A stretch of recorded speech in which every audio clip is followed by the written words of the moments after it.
Hi, everyone. Welcome back to the Change Your Mind podcast, where we explore personal development, spirituality, and science. I'm your host, Chris Ashley. I'm really excited for my guest today. He has been a top earner in network marketing companies. He's got a lot of wisdom to share, so we haven't had a guest like this yet. I'm excited to dive into it. First, couple quick announcements. As always, head over to the links in the show notes. You will find ways to connect with my amazing guest. You'll find ways to connect with me, ways to sponsor the podcast, links to purchase my book, what else? Courses, coaching, all my projects you'll be able to stay up to date on. I have 2 television shows besides this show. And then, as always, this podcast is part of the Los Angeles Tribune Podcast Network.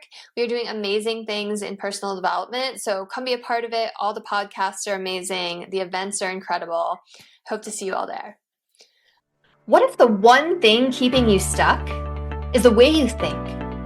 Welcome to Change Your Mind with Chris Ashley, the podcast where science meets spirituality and mindset becomes your most powerful tool for transformation. I'm Chris Ashley, author of Change Your Mind to Change Your Reality, trainer, speaker, and lifelong seeker. For years, I battled trauma, depression, anger, chronic illness, low self-worth, and the weight of old stories. Until I discovered how to rewire my mind, reconnect with my divine nature, and consciously create a new reality from the inside out. This show is here to help you do the same. Each week, we explore the intersection of personal development, spirituality, and science, diving into topics like healing, emotional mastery, entrepreneurship, resilience, and the quantum nature of reality. You'll hear powerful stories, gain practical tools, and real conversations that will help you change your perspective, get unshakable confidence, and live the vision your soul has always known is possible. Whether you're navigating a major life shift, building your dream business, or seeking deep healing and alignment, you're in the right place. So if you're ready to break through, take back your power, and create a life on your terms, this is your moment. Let's break free from the patterns that hold us back, awaken to who we truly are, and rise. Your transformation starts now.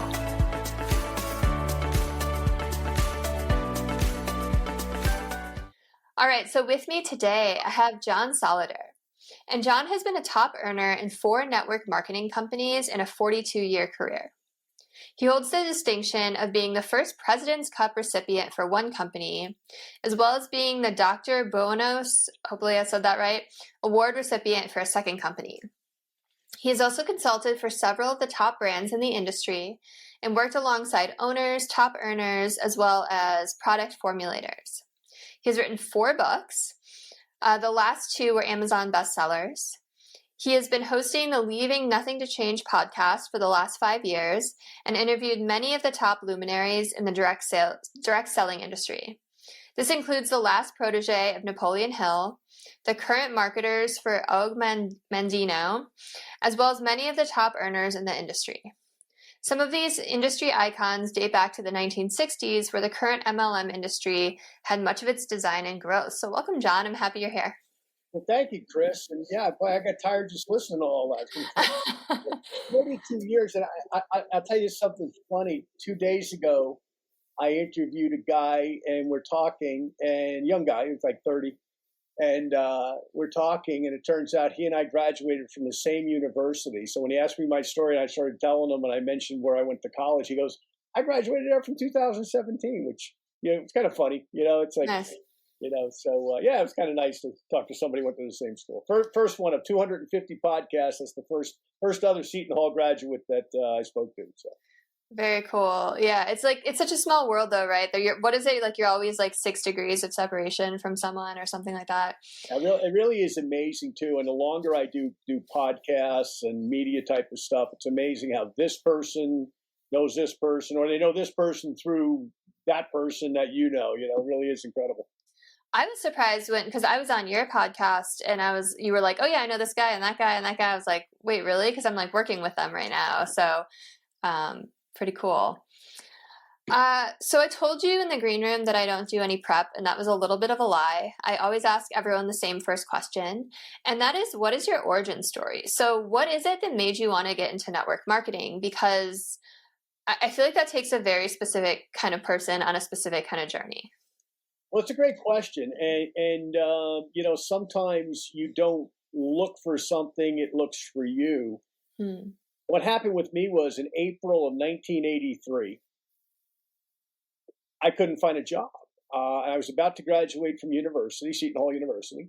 And interestingly enough, a fellow who I had wrestled with in high school, he was at another high school, but we knew each other through the sport. He came into the gym that I was working out at, and he started to tell me about a direct selling company that he had joined. And he said, "Hey, you can start your own business for $32. Good news, bad news. $32 wasn't a lot of money in 1983, but it was a lot of money to me because I was a college kid. So I really didn't have $32. But I said, Tom, if I write you a check, could you hold it a couple days? And he agreed to do that. And then I said, well, what do I do? Once that I got these products, like I bought this box and it was like, had some products in it. And interestingly enough, he gave me some good coaching. And within the first 30 days, I made $800. Which today would be about $2,500, by the way. And keep in mind, Chris, back then people didn't really use credit cards. Like Sears had a credit card. I think Visa and MasterCard were around, but very few people had them. So when somebody paid you, they either wrote you a personal check or they handed you cash. So like when I said I made $800, I had $800 in my wallet, which was a lot of money. And long story short, May of that year, May of '83. Then President Ronald Reagan spoke at my college commencement. And when Reagan spoke, he said two things that have stayed with me all of these, 40 plus years later. One, he talked about the fact that even though capitalism is not perfect, compared to the other isms, it is. And he gave an example that was very true then, very true now. The fact that the East German people wanted what the West German people already had in terms of everything from, various colors of clothing to technology to food, et cetera, and then eventually the Iron Curtain would fall, which of course it did a few years later. But the second thing he said really got me, and that was when he spoke about finding a mentor. And he said that in 1932, when he had graduated from college, he went back to be a lifeguard back in Illinois, because he couldn't find a job either. And lo and behold, he meets a successful businessman. And he says to that businessman, how do you become successful? And the guy said, well, you find a business that you like, and then you find somebody to mentor you in it. Well, in Reagan's case, he liked broadcasting. And he wound up becoming a broadcaster for one of the farm teams of the Chicago Cubs.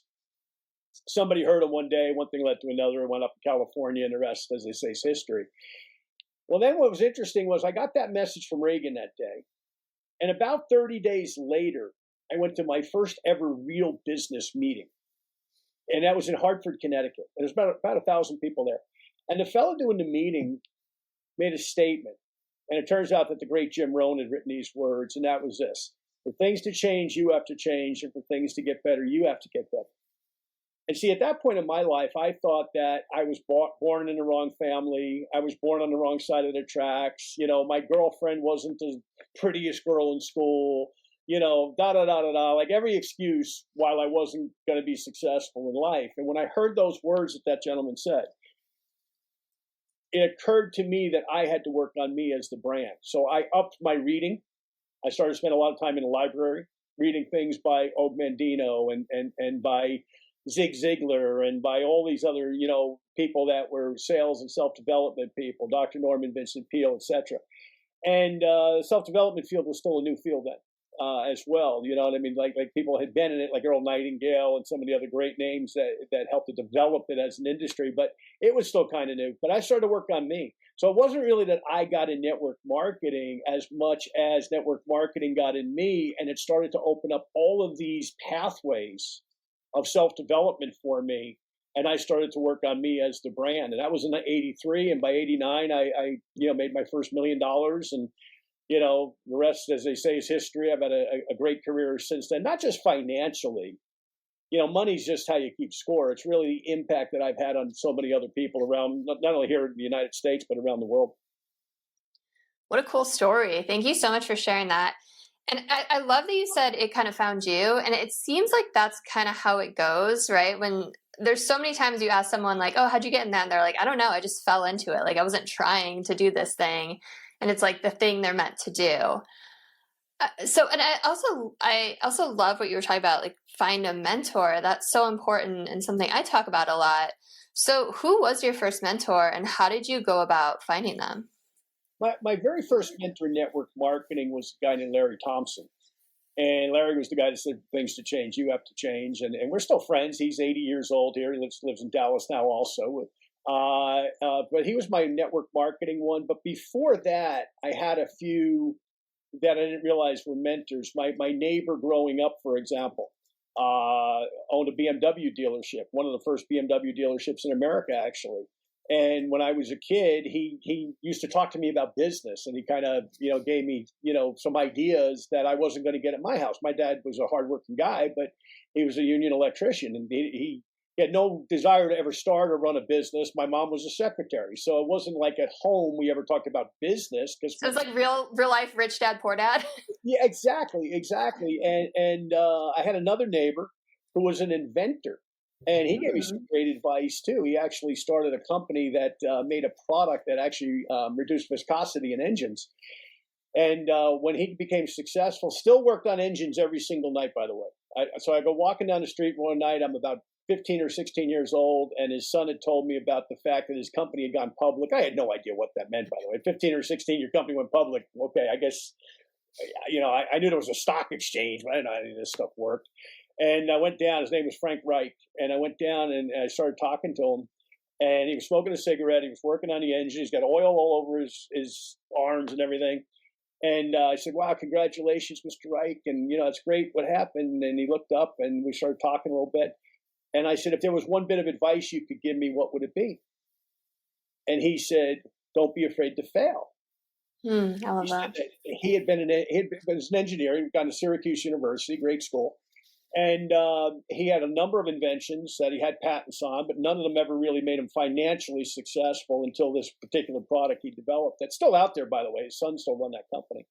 And lo and behold, though he gave me that great advice, he said, I had a lot of friends that say, why don't you just take a job, Frank? He said, but I have a passion for inventing, and, I invented this, and I'm going to invent other things. And he went on to do so. So, between Mr. Reich and Mr. Sommerhalter, they gave me great advice as a kid. And I guess they saw a kid that, my dad was an alcoholic, and they knew I wasn't getting a lot of leadership at home. So I guess they both kind of liked me, thought I was a good kid, and figured, let me give this kid a little bit of guidance. And I have taken that principle to heart. I have mentored a number of young people that I've recognized a little bit of passion in for business, that when they're 13, 14, 15, 16 years old, just take them and not beat up on them about, read this, do this, but just kind of give them a little bit of guidance.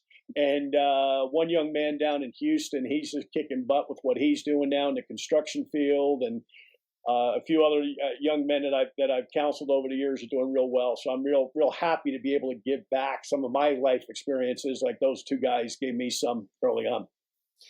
That's really, really cool. I feel like there's so many people who we all get tidbits of advice, right, throughout our life. Anyone who's graduated has had someone talk at their ceremony, but it feels really rare that someone has really grabbed onto those kind of words to the point where decades later they can recite them word for word and really lived by those principles and put them into action. That's actually really impressive. And that's cool that you were able to mentor other people who, kind of took your words and ran with them. It is. Not to interrupt, but it is because, in life we're supposed to pass along the good lessons, that to the next generation, because the next generation, hey, they're eventually going to be our generation, and they're going to have young people that they're going to hopefully, mentor in a good way as well. Yeah. Someone who recently helped me out with something, totally didn't need to, but just made this awesome, just helped me out a lot. I was like, wow, that's really cool of you, not expecting anything in return. And he said something really awesome. He was like, there's 3 phases in life: learning, earning, and returning. And I'm in the returning phase now. And I was like, wow, I love that. That's great. Yeah, that's great. Yeah. Learning, earning, returning. Yeah, that's great. That's cool. Yeah, because so much of it is who you know, right? And who you meet. It's always it's often a person who helps you get to the next level. Exactly. So I love that you went down the personal development rabbit hole. That's something you and I share. But you had like that first generation of guys. So I'm just curious, like, what were some like really big life-changing takeaways that you learned with all those books? I think the first book I ever read that had an impact on me, okay, was by Dr. Norman Vincent Peale, called The Power of Positive Thinking.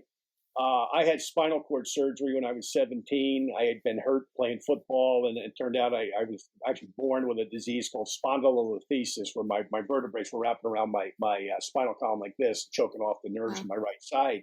So I needed this major surgery. I just turned 17. It was 5 days after I turned 17. And my dad was a recovering alcoholic. And he came to the hospital one day, and he has this book with him. And he hands me this book, and he said, "You might want to read this while you're in here." I said, "Sure." And it turned out to be The Power of Positive Thinking by Dr. Peale. And ironically, I was in New York City where I had the surgery. I was probably less than a mile from the Crystal Collegiate Church that he was the pastor at. But in that book, Chris, was something I once again retained to this day, all these years later. And that was, if you think you have problems, go to a funeral home or a nursing home.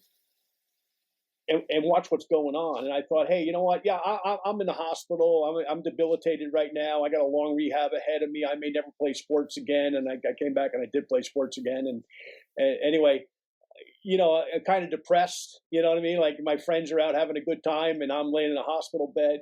But that statement got to me because I said, this is temporary. This is temporary. And I believed in God. So I was like, hey, you know what? I know he's got this. Okay. I got that message that he had this. And at the end of the day, I did recover.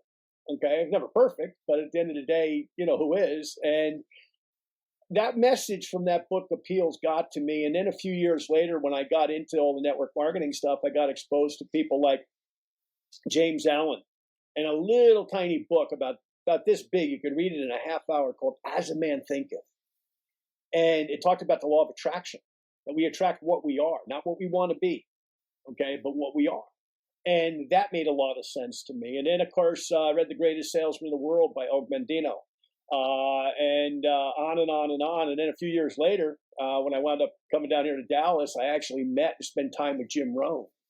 And when I met Rohn was an interesting guy. I mean, he was a funny guy, but I'm not sure he meant to be funny always. So we're having lunch here in Dallas, myself and two other guys, and Jim, and he would always refer to you by your last name. So we finished lunch, and he's got his glasses, like you always saw him, his glasses propped up on his head like this. He looks across at the two other guys who were in their 50s, and he says, "Now, Mr. Solleder, I'm not sure I can help these two guys, but you're still young enough. I have hopes that I can." He was giving me this subtle message that I needed to go and get my day timer so I could take notes on what we were talking about. And I came back in, Chris, and I sat there, and he said, "Let me make a point. Let's say that this waiter comes over here and says something so compelling, something so life-changing, some idea, some strategy that he gives. And you get home tonight and you didn't write down what he said. And tomorrow you come back and you go, let me find that waiter. And you find out that he quit. Yesterday was his last day. And you never find him again. That idea is lost forever. Whereas if you write it down, it becomes yours." Another life lesson, another great little mentor thing. I don't remember. We were there for like 3 hours having lunch with Jim Rohn. That's what I remember, is write stuff down. And as you get older, you don't have to worry about this yet, but I do at this stage of my life. If you don't write it down, you're not going to remember it tomorrow. I will guarantee you that. Ask me what I had for lunch yesterday. I don't know. But I can remember stuff from 40 years ago, but that's a story in itself. But the point about all of those stories is that they were all teaching moments by other people. And you, as a listener of Chris's show, you have to be open to those things when they happen. Record them, write them down, record them on your phone. Put them in a booklet somewhere. Okay, keep all of these notes, because these things that you hear from other people become yours. They become teaching moments, so to speak. They become a repository for you, for your life. Yeah. Amazing. Amazing. I love that you had lunch with Jim Rohn. That's so cool. And I love that he was teaching through it. It just reminds me of like Tony Robbins is always on, right? But he was like Tony's mentor too. And I think the advice you just gave to listeners is great. And I think the other part of that is you have to be teachable, like you so obviously were, right? You can't let your ego get involved or defense, or, you have to be open to these mentors, to these great people, because everyone you meet in life has something they can teach you, right? I'm glad you said that. If I may, can I explain about pivoting and agility? Yeah, go for it. Okay. So during COVID, and I didn't think of it in these terms till recently, by the way, but during COVID was when I came out with these two books, right?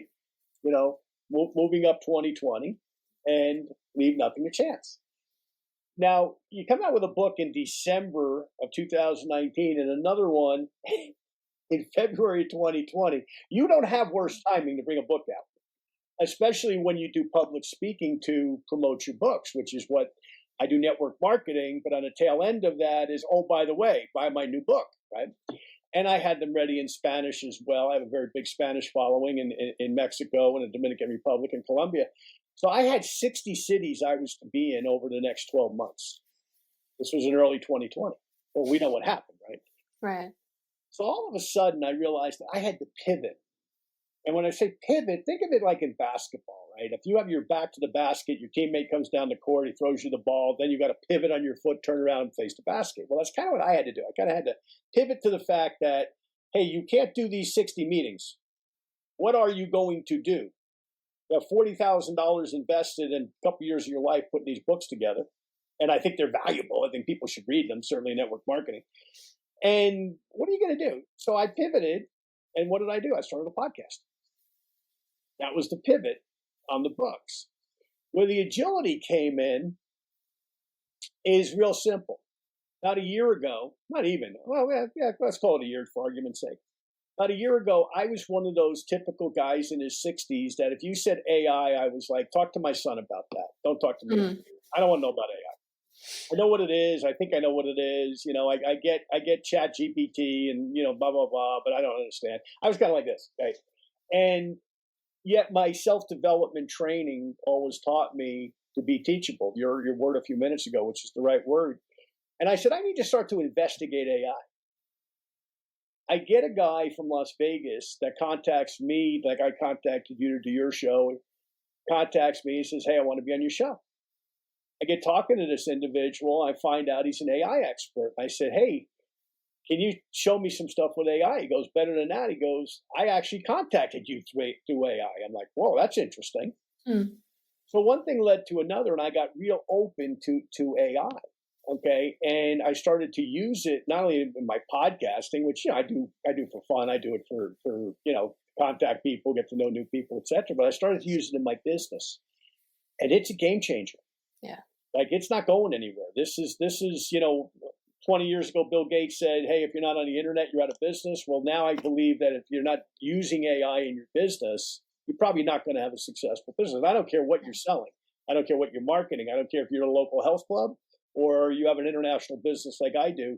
You've got to use AI. So that was the agility thing. When I say agility, that I was willing to go, hey, I need to be able to go sideways. I need to be able to go forward and back. That's the agility part of my business life, that I'm willing to still learn new things at an advanced age, AI being the latest, and maybe there'll be something else down the road. I don't know. AI is going to have lots and lots of versions to it. Yeah. But, now I'm actually doing podcast conferences, believe it or not, and incorporating AI to help do them. I'm doing one in Lubbock, Texas here at the end of August, for example. So, if you told me a year ago I would be using AI and I'd be doing all these crazy things with it, I would tell you, no, you got the wrong guy. But I was willing to listen, and more importantly, willing to put my ego aside and say, let me learn what I don't know. Let me be that first year student again, right? Like I was in network marketing all those years ago with self-development, and let me learn these new skills, because it turns out that I need them, for one thing. But more than that, it makes conversation that much more compelling, whether I'm talking to somebody my age or I'm talking to somebody, 40 years younger on one of my shows that is using AI every single day and could use it in their sleep. So, pivoting and agility in all businesses is absolutely necessary because we live in an ever-changing world. Bottom line. Yeah, I'm so glad you brought all of that up. It's so important, and not even just in business, in your personal life too, right? Persistence and the idea that you can adapt, right? And yeah, AI is the future.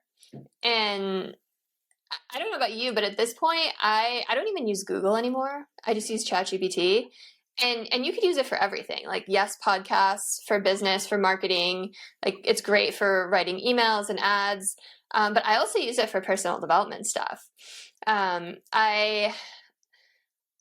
had my whole book uploaded to ChatGPT, and it knows like everything I'm manifesting and everything my husband's manifesting. And so every night it spits out a little story of a day in our future life, and just like little things like that. And it's so cool. And actually, one thing I did with it the other day that was so helpful is I was like, okay, take everything you know about me, all of our interactions, and tell me what some of my blind spots are.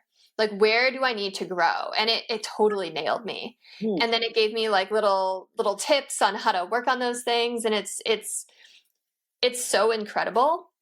Like everyone should be using AI. Exactly. Well, it's funny. Yeah. When I started using it, I was like, well, who programs the AI? And then I found out about these machine learning engineers. And my son's in the process of becoming an electrical engineer. He's a real smart kid. I started talking to him about it. He goes, Dad, picture the guys I hang out with on steroids. He goes, that's the machine learning engineers. He goes, they're like the smartest of the smart because they're actually the ones programming the robots with all of this data that they're constantly, pulling from all these different sources. I mean, it's just amazing. Like we're living at a great time. I mean, on the one hand, I watched the news today, like you probably did, Chris, and I don't know when you're going to air this, but, we're watching a, new war breaking out between the Israelis and the Iranians and, all the other stuff, the social unrest in our own country. And those things make me so sad because we're living at this incredible time for not only here, us here in America, but throughout the world of all of these technological breakthroughs that are going to help in science, they're going to help in healthcare, they're going to help in financial situations, they're going to help in so many things.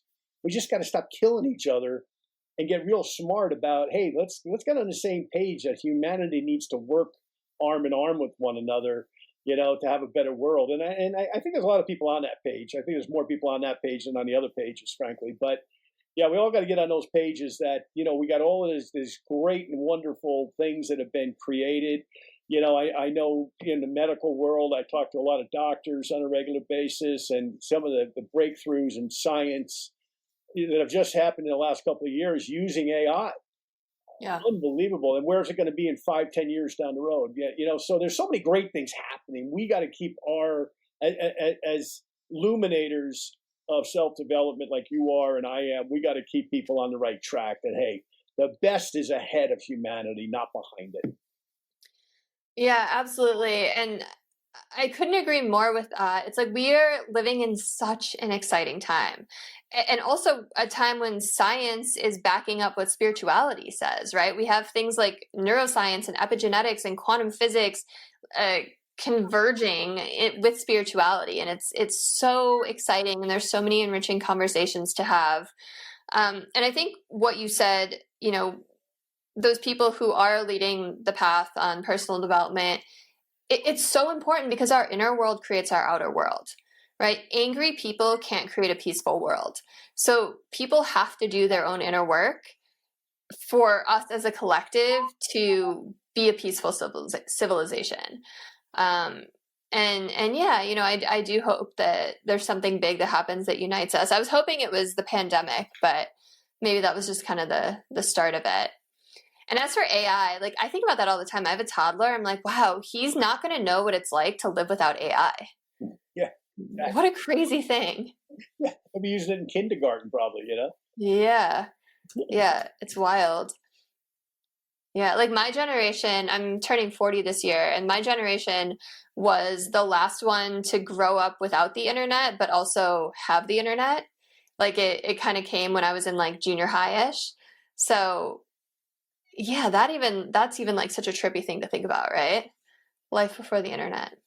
I tell people all the time, it's like when I started my first business in '83, my telephone plugged into the wall. Yeah. And a few years later, they started to make the phones that you could wander, like, I forget, like 20 feet from the base, and you couldn't hear well. Sometimes they'd break out. Now, you think today, I mean, just the technology we're on, I'm in my house in Dallas, you're in your house in California, we got phones that we could launch the space shuttle with. I mean, it's just incredible what's happened. And that's really not that long a period of time compared to the expanse of time, if you go back historically, right? So we're like, Totally. all these great things are happening. And what we got to just learn to do is just, just kind of like take a deep breath and give other people a chance for one thing, but at the same time realize that, hey, all of these things that have been created are for us to use. And you're right, it is supporting spirituality because where does it all come from? You know what I mean? Where does thought come from?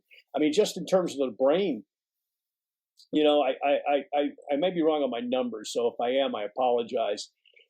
But I've been told that most people use 12% of their brain mass. That people like Einstein and Max Planck and people like that use like 14%. So you look at that and you go, if even the smartest people that walk the planet only used 14%, so 86% they didn't use. So when we think about how conscious people are going to become as we learn more about the brain and how to utilize it, what's going to be around, 40 years from now? I won't be here probably, realistically, right? And if I am, I probably won't know I'm here. But, to that point, when I look at what's happened over these last 40 years, I remember when I got my first fax machine, for example. I had it in my kitchen in my house in New York, and I got my first fax from an ad that I ran in Montreal. And I said to my wife, I'm like, how in the world do we live without this? Well, those how in the world that we live without this inventions haven't really been created yet. And yet look at where we are, right? So, I mean, it's very, very exciting if we just stop killing each other long enough to take advantage of all this stuff and grow as people rather than hurt each other. Yeah, totally. And also like understand that we're part of a collective, right? Like if you all this like us versus them, right versus wrong is just ego bullshit, right? Like we can't like hurt another person without hurting ourselves, right? It's all interconnected. So I really do hope we start to collaborate and understand like we're in this together. So I think in some respects the world's closer to that than it has been before. I think so too. But having said that, it's still so many things are driven by politics, and money, and unfortunately, and so at some point, my son got me watching this kind of silly show called Orville a couple months ago. I don't know if you've ever seen it. Mm-mm. Kind of like Star Trek. The guy that did Family Guy is the writer of it. I'm going to forget his name. MacFarlane. Okay. Seth MacFarlane. Yeah, Seth MacFarlane. And at first I was like, well, this is going to be goofy. But yeah, they're in a civilization where there's now like no politics. Countries like the world is like this place with 50 planets, et cetera, et cetera. They have planetary councils to discuss things, right? And it's kind of wild. And at first you watch it, and you're like, it's kind of goofy. But then you're saying, maybe they got the right idea. They got rules where it's like, hey, we're not going to attack each other. We're not going to do this. We're not going to do that. We're going to work things out. So hopefully that's where the world will get to. I mean, probably not in my lifetime, maybe not even in yours, Chris, but hopefully in your kids and my grandkids' lifetimes, where people realize it's easier to work together and collaborate than it is to, fight about things that probably in the long run aren't all that important. Yeah, I mean, I hope it happens in our lifetimes. Never know, it might. But yeah, I love that vision. And you're right. Like politics drives so much. Like I know so many people who are, so open-minded and so spiritual and they meditate every day. And then it's like I look at their Facebook page and they're just like, there's so much anger and hatred towards like the other political party. And it's like, well, wait, you can't like meditate and be at peace and then like get up and like forget all that and just like start like blasting people online for having a different view. So it's, yeah, it sucks. Exactly, exactly. Well, hopefully, yeah. I mean, I got to the point I don't even post anything political because I got friends on both sides of stuff. Yeah. I've got my opinions on stuff, but I think too what's happened with politics is, it used to be Democrat and Republican in this country. Now there's factions within both parties that are so far left or so far right Yeah. that you disagree with, even if you vote for the same candidate as some of those people, but you meet some of them. And I'll just give you one example. I mean, I went vegan a year and a half ago, and I've been veg for 8 years, right? And I had a little pig on my birthday 2 weeks ago. I came out of the movie theater, and there was a lady selling these little piglets. So I held one, little baby pig about this big, and he was making a noise. So I started petting him under his chin. He fell asleep in my arms. My wife, Sweetheart. Oh. so I posted it on Facebook, and by the way, I'm not telling everybody you need to become vegetarian. So don't write to me and tell me, tell you how to eat. But anyway, long story short, I said, hey, this is how 8 years ago I became vegetarian. I started to realize like these are sentient beings. Like I don't need my bacon that bad. I had a guy literally attack me. I mean, attack, like a total stranger on Facebook.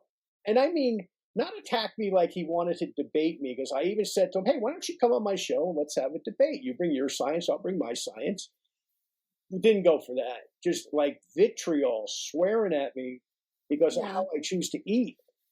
Like, how silly is that? And by the way, I'm talking a total stranger. I don't even know this man. So I got him off my Facebook. But my only point about that is, what is he really angry at? He doesn't even know me. He's not angry at me. He doesn't even know me. Yeah. Right. But they find some little thing that you put out there that they vehemently disagree with, and they choose to, get on a soapbox and attack you for it and want you to go back at them. So it becomes, this tennis match of anger. And it's like, nah, I didn't take the bait. I said to my wife, I said, let's just delete this guy, which we did, so he's deleted. I've what's the word? Blocked. Yep. He's gone. Yeah, I think when people lash out like that, they're coming from their own pain and their own fear.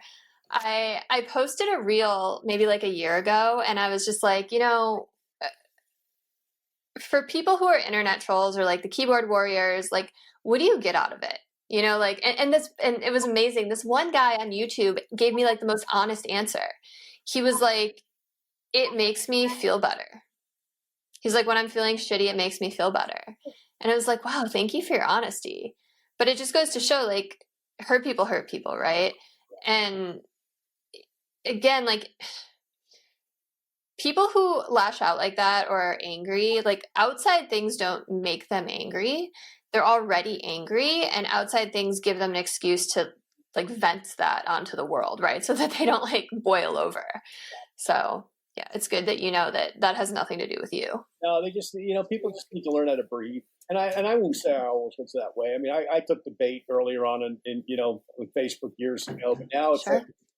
like, I have a buddy that played for the Green Bay Packers, and he is just like, some of the stuff he posts, and I'm like, Tim, what are you thinking? Like, you played professional football, like you were like a man's man, and you put stuff up there sometimes, and it's like you're like attacking like little girls and stuff, and saying crazy stuff. And then finally he came back to me, like you said. He said, "I was just, I'm in so much pain."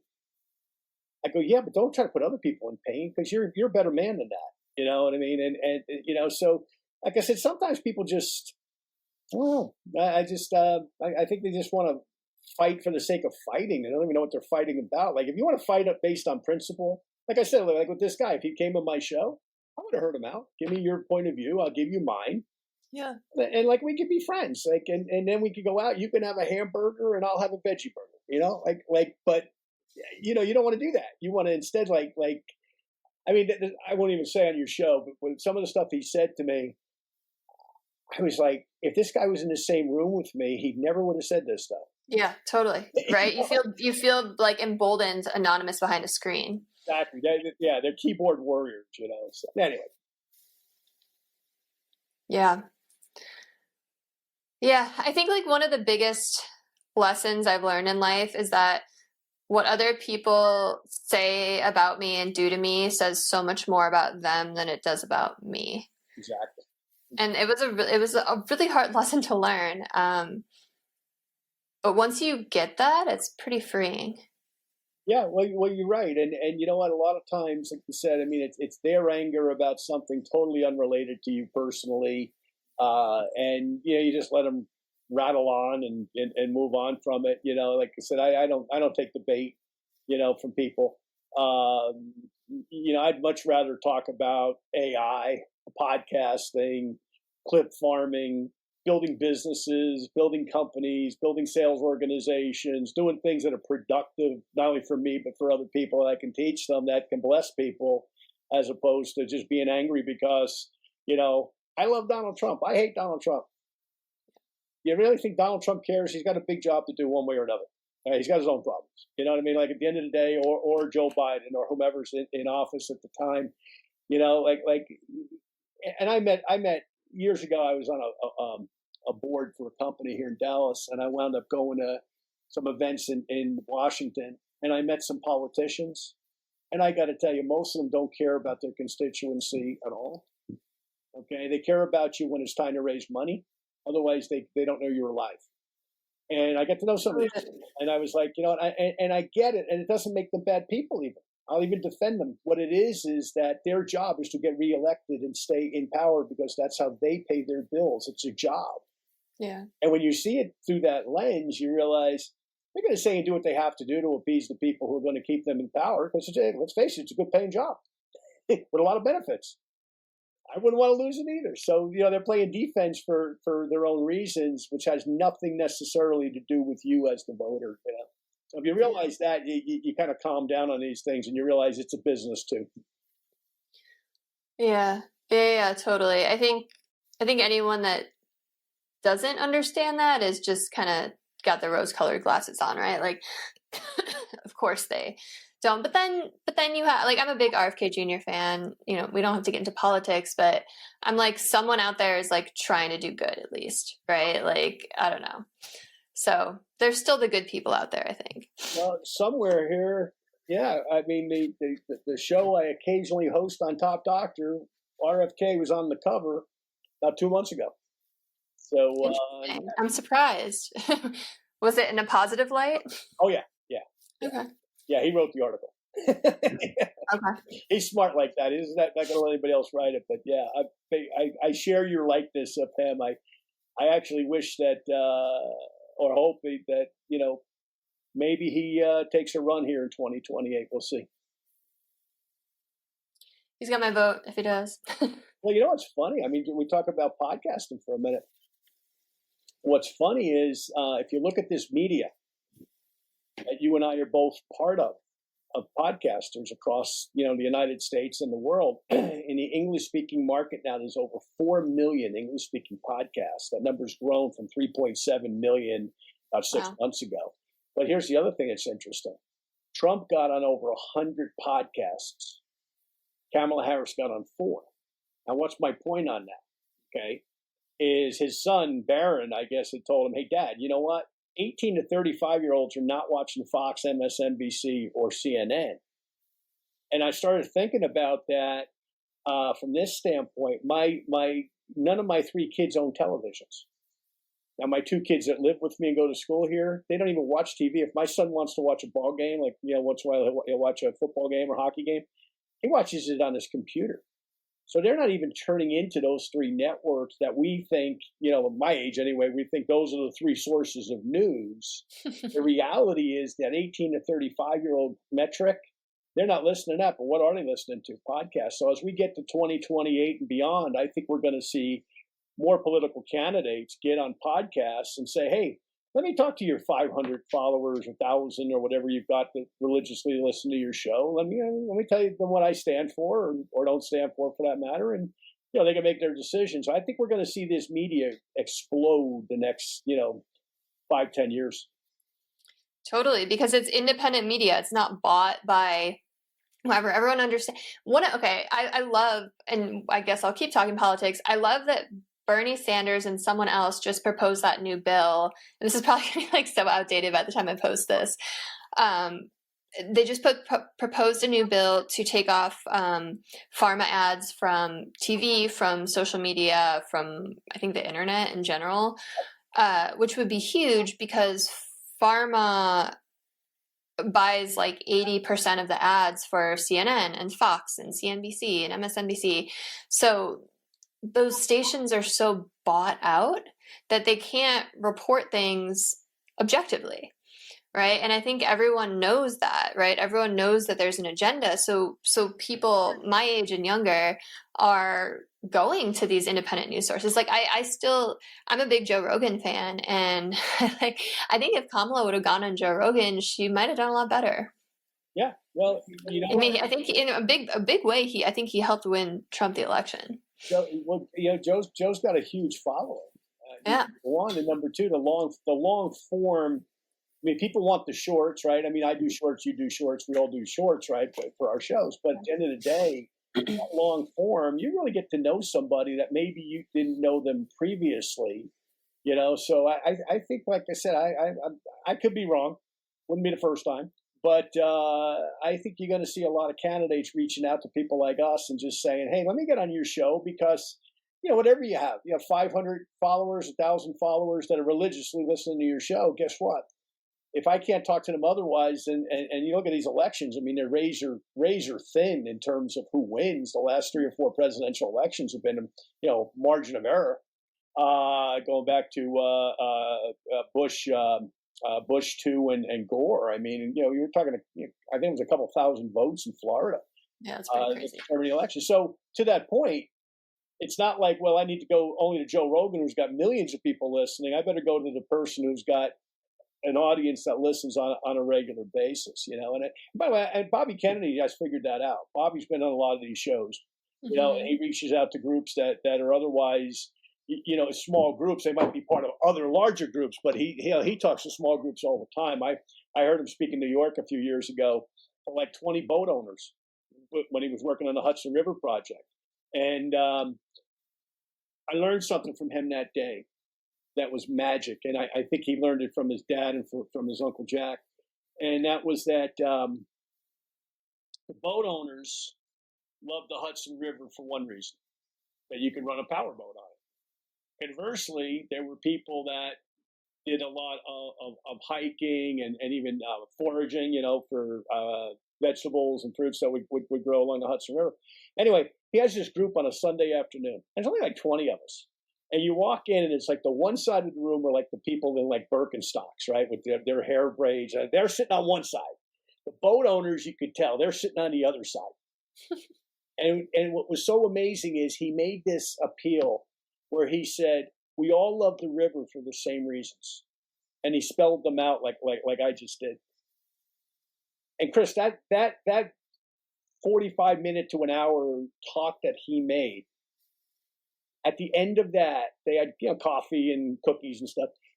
All of a sudden, I'm watching people who normally wouldn't cross the aisle to talk to a person different than them, right? That each side would judge, the other side. Well, either their politics are different or they're so different than I am. And all of a sudden, you were watching hunters and fishermen and Birkenstock people just talking like you and I are right now, just having a conversation. Maybe it wasn't even about what Kennedy talked about. Maybe it was about the weather. I don't know. But I watched that dynamic, and I'm like, that's what we got to get back to in the world, not just here in America, but throughout the world, is just talking to each other instead of at each other. I love that so much. And it goes to show, like, we have so much more in common than we do apart. Like, most people just want to, live a safe life and be happy and prosper and have security and be with their family and make a difference. Everyone kind of wants those same core things. I was having lunch today with a friend of mine, his wife, and my wife, and one of the guys I used to play jiu-jitsu with, at a jiu-jitsu school here in Dallas. He's a Persian American. He's an American citizen now. He's originally from Iran. So I called him just to inquire. I know his mom's over there and some other family members, just to make sure that they were okay. Yeah. Now, I also lived in Tel Aviv 26 years ago. I didn't know that. Okay, so at the end of the day, I've got friends on that side too, right? And you're like, you know what? Here's what I know. When elephants fight, the grass gets trampled. Who's going to get trampled in this thing? The little people again, right? The moms and the cousins of people that are probably just in the wrong place at the wrong time, so hope and pray for the best with that situation. But my point is, whether it's there or the Russians and the Ukrainians, or go down the list, is we as human beings, if we talk to each other instead of at each other, we're going to be better. Give you one fast example of that. My daughter, as you know, lives in LA, and I was out there last September for an event, and we went to the Reagan Library. And there's this great room in the Reagan Library dedicated to Gorbachev and Reagan. And it's them sitting just as two men, two grandpas. They're both grandfathers at that point in their lives, right? They're both dads, or kids are grown, but they both have grandchildren, talking to each other face to face. And I said to my wife, I said, that's what both of those gentlemen understood. They're both gone now, but they both understood that. Okay, that if we don't talk to each other, we're representing tens of thousands of people that could be killed on either side. We can kill you 500 times, you can kill us 500 times. At the end of the day, nobody wins. You only need to be, you only need one nuclear weapon and kind of destroy your day. And at the end of the day, those two guys understood that. And we need more people in politics and in the world that understand. Let's just talk. And when you sit down at a table and talk to somebody, it's so different than when you're doing it through the media. Like you mentioned Bernie a few minutes ago. Bernie's got a lot of differences than RFK, but guess what? At the end of the day, they both think health's an important thing. And, right. And that people should have options in healthcare, and that we don't need 87 commercials that control our news. Yeah. Because what do we wind up with? We wind up with, take this pill and, sing a nice little song like that one commercial. Run through the field and be happy. Yeah, but meantime, your hair is going to fall out. You're never going to go to sleep. It's so bad. You're never going to sleep, but it's going to cure this problem or that problem. And look, I'm not against people taking pharmaceutical things, by prescription by a doctor. But at the end of the day, what are the natural remedies? Ask yourself that. I'll give you one other fast example of my life, Chris. When I tore up the rotator cuff in my right shoulder a number of years ago, first doctor I went to said, you need total shoulder replacement surgery. I don't do that. You need to go to this guy. Gives me another guy's card. Says, go call this guy. Well, at the time, I'm like 45, 46 years old. And I'm like, I don't think I want that.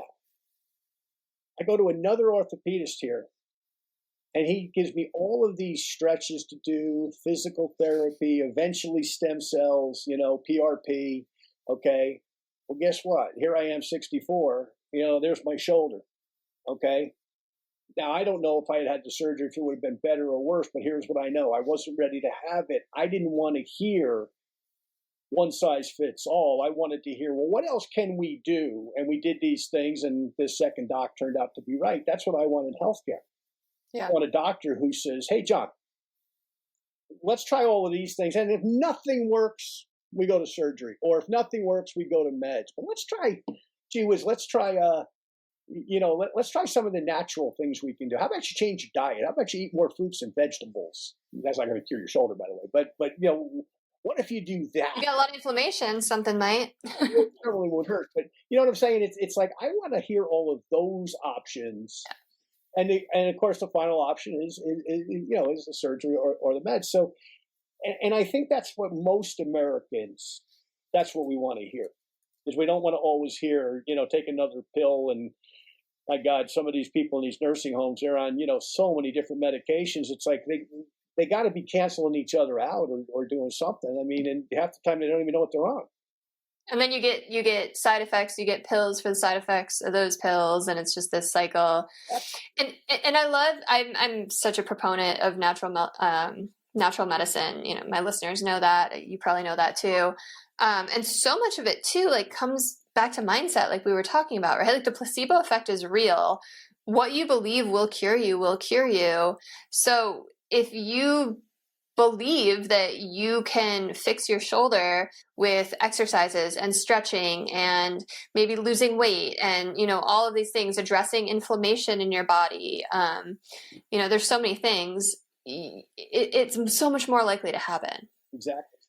Yeah.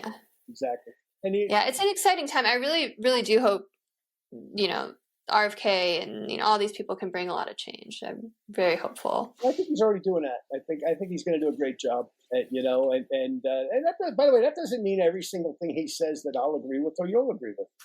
Oh, totally. Okay, and great. So important to say. Exactly. It's like nobody's got all the answers. That's the real point.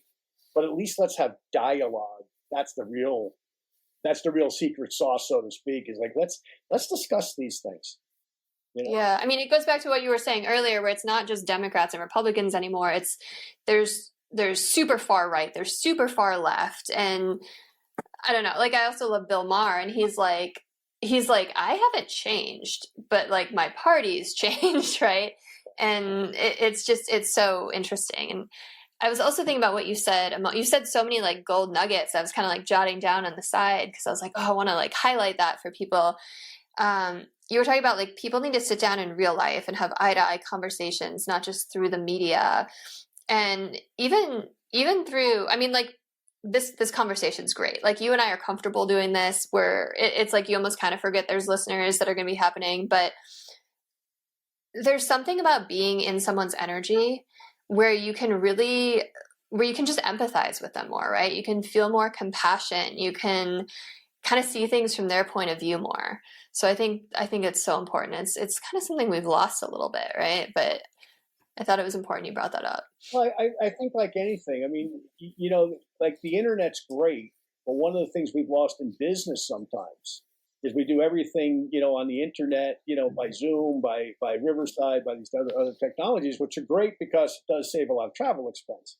But there's still a great value to getting people in a boardroom and saying, hey, yeah, like as a company, for example, we've got these 5 issues, we've got these 5 opportunities. Let's talk about them. Let's whiteboard them. Let's what they call spitballing, right? Like let's spitball them, so to speak, right? And then let's go out to lunch, and you 3 guys, you're experts in that, and you 3 are in that, and you guys come back, and at 2:00, let's all present what our ideas are on this situation. There's still a tremendous value in there. I mean, I one of the companies I helped build here in Dallas back in the 90s, we would come in early in the morning and we would have these dialogues with a whiteboard, a huge whiteboard that covered an entire wall. And we would put so much stuff up there. And 9 out of 10 things we never did, by the way. Right. But at least it was like, okay, put your idea up there, Chris, and now defend it. Because I'm going to try to tear it apart, not because I want to tear it apart, but because I want, when the marketplace tries to tear it apart, I want you to tell me why you feel as strongly as you do. Give me your talking points. Right? And that's how we would decide things. Well, we wound up building a $700 million company out of that company. Okay. And I look back on that, and I think some of the success that we had was because we were willing to get in there and fight for our position, not against another person, but here's why I think this will work, or for that matter, what you're saying, I don't think it'll work, right? So there's still a great value in that. So I would suggest to anybody, whether you're running a small business, whether you're running a family business, you still have those meetings with the key players in your organization, because it's invaluable what sometimes comes and sometimes what you miss, because sometimes you're just too busy. You've got too much going on and you miss the obvious. Yeah, absolutely. And also, not only do you get to like defend your ideas and have other people kind of like poke the holes in them, but you inspire other people, right? It's like your idea might make this other guy be like, oh my God, like piggybacking off of that, we could do this. And, he would have never jumped to that before. So yeah, that's really great advice. You mentioned earlier you believe in God, and then you said you lived in Tel Aviv. Can I ask what religion you are? Yeah, if you follow a religion? I was born Presbyterian. Okay. I was raised Presbyterian. I went to Church of Christ when I was 18 and considered actually becoming a minister of theirs. Oh, wow. As life has gone on, I was baptized as a Baptist here in Dallas. Okay. I've studied with Jehovah's Witnesses. I've studied with Seventh-day Adventists. I've studied the Bible with all sorts of things. But nowadays, I just go to a Bible church. I just figured, you know what? Denomination's great, but there's politics even with them. So there's a local Bible church that I attend. The reason I was in Tel Aviv was business, believe it or not. Okay. The guy who I had Oh, I believe it. yeah, There's great industry there. here in Dallas, Jewish guy. He had gone to Tel Aviv University, had started a business over there, and I left that company that became a $700 million company, and I was kind of on sabbatical. And he said, "Why don't you come over here, and I'll pay you some money, and you'll get a chance to really see the Holy Land." So I spent 6 months over there in Tel Aviv, and it was fascinating. I used to watch the helicopters in the morning fly back and forth to the West Bank. It's the safest country in the world internally. What I mean by that is internally, it's really safe. Like no crime kind of thing. Very little, very, very little. And now I haven't been there since the mid '90s, so maybe it's changed, but very, very safe in that respect. But of course, the perimeter, you've got a lot of enemies Not so safe. So Yeah. it was interesting. I went to places like Joppa, for example, real Old Testament place. I went, I was all over Israel itself, but I also went over to Jordan a few times and also to Egypt. I spent time in both of those countries. I have friends still in both of those countries. It was a great opportunity not only to see the world, but to see biblical history. And the thing most Americans don't realize, and most Christians for that matter, when you go to Israel, you are walking and standing in history. And the Coptic Christians, which are a group that mostly is in the Middle East, or some over here in the States, but Coptic Christians, they are the historians of all things biblical for the most part. So, for example, you go to where Christ was laid out in the tomb. Well, the rock that they laid him on is there.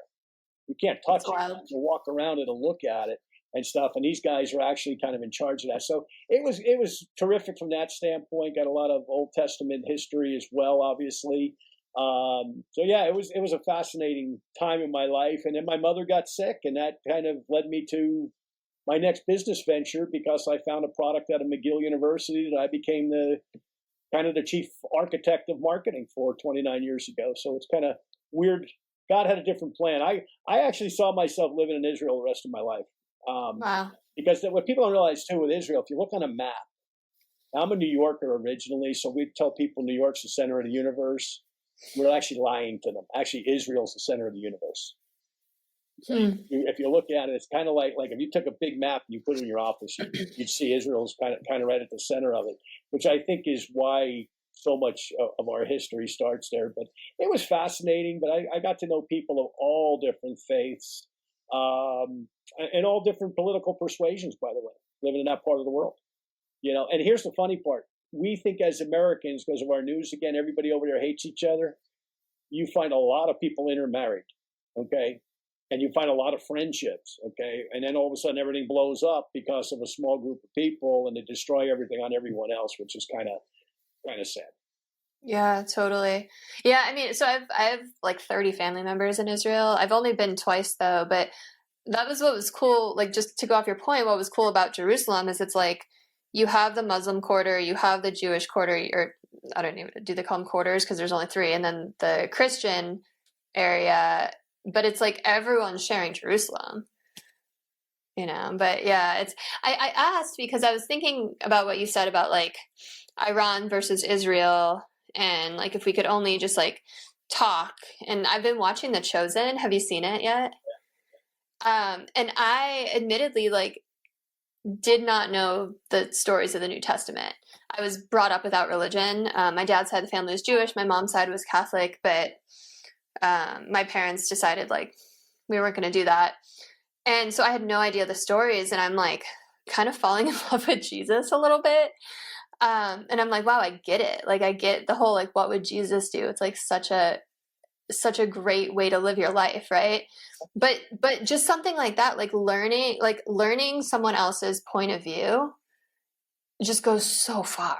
Oh, yeah. And if all of these people could just do that, because there's truth in all the paths, right? It's at the core of it, like all religion, all spirituality it's about love and oneness and compassion and family and all of these things. And it's like, if we could just kind of read each other's books, right? And you're absolutely right. And that was one of the things that I learned over there, was that there's different factions within Judaism, for example. Okay. But it's like, what a beautiful religion. Okay. But a beautiful philosophy of life when you get into some of the Old Testament, teachings. Right. And likewise, of course, with the New Testament. But for that matter, too, you talk to friends that study the Quran properly, not the interpretation some people have of it, but properly. Like I've got a number of Muslim friends that are very up on it. And it's like, if you look at the 10 Commandments, whether you're Jewish, Christian, Muslim, Buddhist, non-believer, you want your kids to know things like thou shalt not kill? Yeah. Yeah, like killing people isn't really cool, like it'll get you in trouble. It'll get you in jail or dead, right? Like, as an example of things like that. So that's kind of what I embraced being over there. But it was so interesting to go to some of the historical sites. And I'll tell you the one that got me, Chris, more than anything else, and still gets me. Did you ever go to the place that they commemorate the children killed during the Holocaust? No, I didn't. I'm gonna. But that would be really hard. Yeah. Well, you know what? Yeah, especially as a young. It's like making me tear up thinking about it. I'll tell you what. I've got a pretty rough side to me, but it was tough to walk through there, because what they do is they got a candle for each child, and they actually are saying the child's name. So it's like they'll say the child's name and what country they were from, for example. And you walk out of there, and I didn't have kids at that stage when I was there. I met my wife a short time later.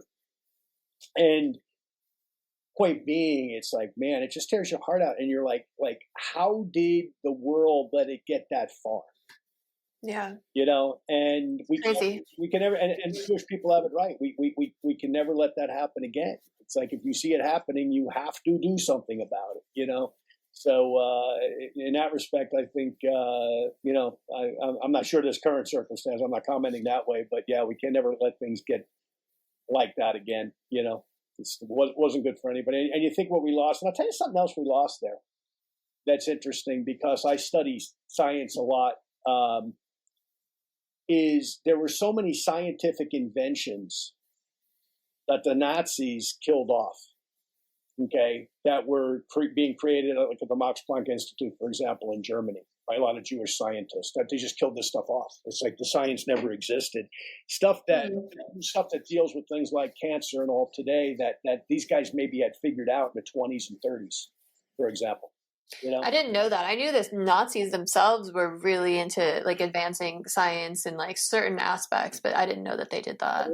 Unfortunately, they destroyed a lot of it at the end. It was kind of like I forget the term, the scorched earth, where they just destroyed everything, and they did have advances, a lot of advances. But a lot of people like, Dr. Gershon came out of that period, wound up over here, and a lot of other great scientists that the United States wound up, taking. Yeah, we took them all. But how many were lost too? You know what I mean? Yeah. Not only Jewish, but anybody who opposed the Nazis that were killed off, that were some of the most brilliant minds, because they were blessed. The German country was blessed with some very brilliant people, needless to say. Our space program, von Braun and all those guys, they were all German scientists. So, some of them survived, but it's certainly.